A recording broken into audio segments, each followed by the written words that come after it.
Whatever. I don't know. I I'm like just to waiting welcome for the young everybody. to start. I like to welcome everybody to CKJ Crypto News. Good morning, XRP community. This morning, guys, we got a really special tweet. We got a really special treat. We got Crypto Espi. He's a TA guy. He does a hell of a reading on the technical analysis of the price. Should we buy, hold, or sell, or what's coming and what's going? Pretty much what I did is I reached out to Espi. I'm gonna try to get him maybe to stop by once a week, for a quick TA reading. Like I said, Espi is amazing, guys. If you don't know who Crypto Espi is, I'll link his Twitter and I'll link his YouTube channel in the description. Please reach out, show some support to Espi. 10K for Espi. Alrighty, Espi, what's going on today? What's up, CKJ? What's up, everyone? Thank you, and thanks for having me here, CKJ. So pretty much we've stabled back at the 45-cent range. Pretty much all the gains that we saw in early November got wiped out. We saw, of course, this week this big sell-off, which now has us back around again 45 cents. Ultimately, we're looking to stay above 41 cents. That's a really big support that we need to hold, or we risk seeing the prices drop lower for some opportunity. But ultimately, what we're looking for is to get above 57 cents with some decent volume, and hopefully push onto 62 cents with some momentum. That's really where I've been keeping an eye on now for a little bit. But ultimately, I think things are a bit neutral, and judging by the RSI, things are more or less in the middle here. So still can go any way. And of course, as we head into the weekend, things usually slow down, and sometimes they pick up on a Monday. So we will just have to wait and see. Wow, that's amazing, dude. I'm gonna have to learn that talent right there. That's for sure. So basically, so what were you saying? So are you seeing like a lot of support around 42? I mean, is it looking like we may break under 42, like you said, or hold at 42, or what do you think? I don't know. I mean, just looking at the chart, it can only tell you so much. You definitely have to get a feel for how the market's feeling, what news is going around. So a lot of that plays into the charts. Sometimes that's what you see play on the chart. Some good news will affect the price. Some bad news will definitely affect the price. Ultimately, though, I think what we are probably waiting for is that utilization to really kick in. Okay. Until then, it's just still heavy manipulation. But once we get the utilization, that'll start to affect the manipulation to a point where, maybe a year or two from now, where really manipulation can't do a thing. So, but for the short term, for now, I really think it's still very volatile until we can get some more use cases going. Okay. But for now, it looks like, again, 41 cents is really what we want to hold. And if I keep going back here, you'll see all the times that we've gotten close to this range. We've pretty much pulled up from here. So that's why Okay. when we dropped so low, a lot of opportunity was there to really to get some of those low prices that we hadn't seen since last year. Wow. The only thing that I could say right now is if we really get some heavy selling, it'll definitely push us back into that range. But we are still holding this upward channel that you can see here. Let me zoom out a little bit so you can see a little bit better. You see, we're right now we're in a slight upward channel, and that's really what we're looking to keep holding for now. Wow.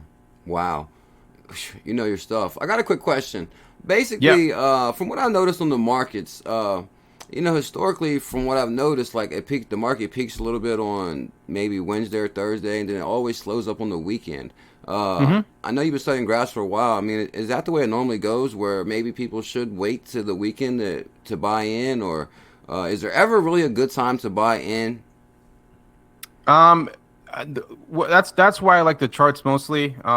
For me, it presents good times of when to buy and possibly when not to buy. So, for example, um, as you can see here, every time it reaches up here, the price always comes down. Usually, every time it comes down here, the price always goes back up. So this is the relative strength index. So this tells us when there's so much buying going on that basically it gets to a point where it gets oversold, where only so much buying can go on. So naturally, the Oh, price will come down. Buying does get exhausted after a certain point, and vice versa. Selling does get exhausted after a certain point. So, yeah, I think I kind of lost your question there. no. Basically, the weekend, I noticed that the prices Oh are yeah, the pretty much. weekends. I do my shopping on Saturdays. From what I've seen with the market always going down, it maybe only go down 4 or 5 cents, but hey, them 4 or 5 cents really count big time. especially when we see 589 in the future. Yeah, weekends it's just like you would expect. I mean, people are out and about, spending time with their family. Sometimes you will see some moves on the weekends, but mostly you'll see some selling, usually mostly on the weekends. Usually Monday, Tuesday, you see a lot of buying, and then usually throughout the week you start seeing some selling. But again, it all depends on how the market's feeling, what's trending, yeah, that's pretty much it. My last question. My last question. I don't want to hold you up too long. No, From what I noticed, I've been like studying the prices a lot lately. From what I've noticed, Ripple has really been maintained between 40 and 50 cent. A lot of the other digital currencies, I mean, have pretty much fallen like by 50%. I mean, how is it that Ripple is able to maintain, kind of like, my terms are a little bit, not there, but I say it looks like, 40 to 50 cent is the bottom as low as we're going to go, but we've always held around that number. How is it that Ripple or XRP can hold between 40 and 50, but you got like, say for example, ZRX was just $1 not even a month ago, and now it's 50 cent. It like dropped 50% versus, Right. XRP still maintaining that same level. It's just manipulation, man. You got people out there that have the money that can move stuff. So I think what separates Ripple so much is that, one, there's a mass amount of holders, but not only are we holding, but we're also buying. So that does help. That does help with the price being stable. And that's just us, like people that are the speculators. There's still institutions. There's still real use cases out there. There is a little bit of X-Rapid use case through the Mexican rail between Bittrex and Mexico. I forgot the name. I think it's BitMEX. But ultimately, I still think that because of its projected use case, because of all the partnerships, it does hold its value because people do see the value in it, as opposed to other cryptocurrencies. There's really no use case. Really, the only use case is either mining or people with big stacks of money or pump groups. They get in there, they pump the price, and that's what you see. So that's one thing that really separates XRP from the pack, is its partners, its utilization, the community, and I really strongly believe that has a lot to do with why we see the price sometimes somewhat stable in a volatile market. Wow, that's amazing. I think you hit that right on the head. Actually, with as far as the XRP community, we're holders. We're holders and buyers. Yeah, we pretty much set that up in far as, like you said, manipulation with the other ones. I mean, especially newly listed coins. I can only imagine some of the manipulation going on behind the scenes with them guys. Wow, I'm honored, dude. Thank you big time for coming on today. I really learned something. Like I said, guys, I'm going to try to get Espi on once a week to do a little bit of TA for us.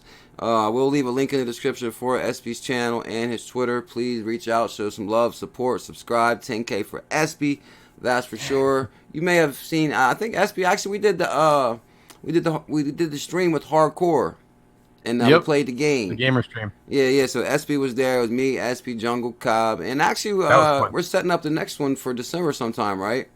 Yeah, it's gonna be a few people. I'm not sure if he announced who's in it yet, but there's gonna be some good people in there. Oh, wow. So I'm excited about that. I'm looking forward to that. That's for sure. Alrighty, Espi. Thank you so much for your time today. I really, really appreciate that. Thank you for having me, man. You are the man. Take it easy, man.